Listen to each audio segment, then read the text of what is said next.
पहले मैं इसी गांव में रहता था। उन दिनों मेरे पास धन दौलत की कोई कमी नहीं थी। मेरे पास बहुत सारे सोने के सिक्के और कीमती सामान था। मेरा एक भरा पूरा परिवार था जिसमें मेरी पत्नी और 2 बच्चे थे। एक दिन जब मेरी पत्नी और बच्चे नाव में बैठकर दूसरे गांव जा रहे थे तो नाव के पलट जाने से मेरी पत्नी और बच्चों की मौत हो गई। क्योंकि मैं उनके साथ नहीं था इसलिए मैं बच गया। अपने पूरे परिवार के चले जाने के बाद मुझे अत्यंत दुख हुआ। मैं कई दिनों तक अपने घर से बाहर नहीं निकला। मैंने बाहर की दुनिया से नाता तोड़ लिया और यह निर्णय लिया कि अब मुझे अपना शेष जीवन ईश्वर की भक्ति में लगाना चाहिए। ये निश्चय करके मैंने तीर्थ यात्रा पर निकलने का विचार किया।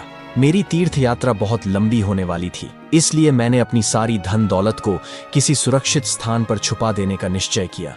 तब मैंने अपने सारे खजाने को एकत्र किया और पास के ही जंगल में एक गुप्त स्थान पर छुपा दिया। लेकिन एक सोने की ईंट मैंने अपने पास ही रख ली ताकि उसे बेचकर कुछ धन प्राप्त कर सकूं और अपनी यात्रा प्रारंभ कर सकूं। मैं अपनी यात्रा पर निकल पड़ा। एक दूसरे शहर में पहुंचकर जब मुझे पैसों की आवश्यकता पड़ी तो मैंने उस सोने की ईंट को बेचने का निश्चय किया। जब मैं वह ईंट लेकर वहां के एक सुनार के पास गया और उसे दिखाई तो उस सुनार के मन में लालच आ गया।